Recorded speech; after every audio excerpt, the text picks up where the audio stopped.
everyone, welcome back to the channel. In this video, I'll show you how to enable and display the FPS counter using the NVIDIA app. This allows you to monitor your game's frame rate while you're playing. Let's get started.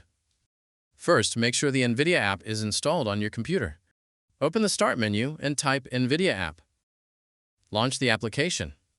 In the menu on the left, click Settings. At the top of the page, locate NVIDIA Overlay. Make sure the overlay is turned on. Step 2. Open the NVIDIA Overlay, press Alt+Z on your keyboard. Scroll down and select Statistics.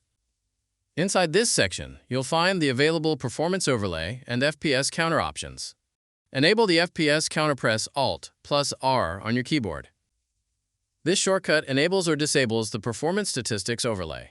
Once enabled, you should see your FPS displayed on the screen. You can press Alt+R again whenever you want to hide it.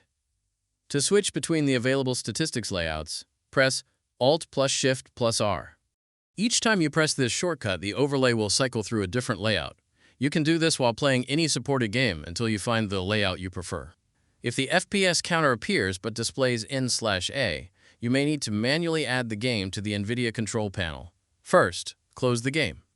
Right-click an empty area of your desktop. Select Show More Options.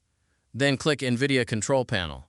In the menu on the left, select Manage 3D Settings. Open the Program Settings tab.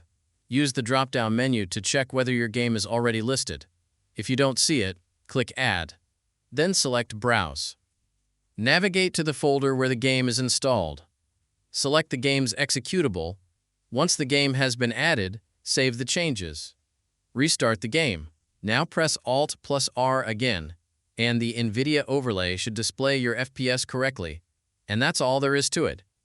You now know how to enable, display, and customize the FPS counter using the NVIDIA app.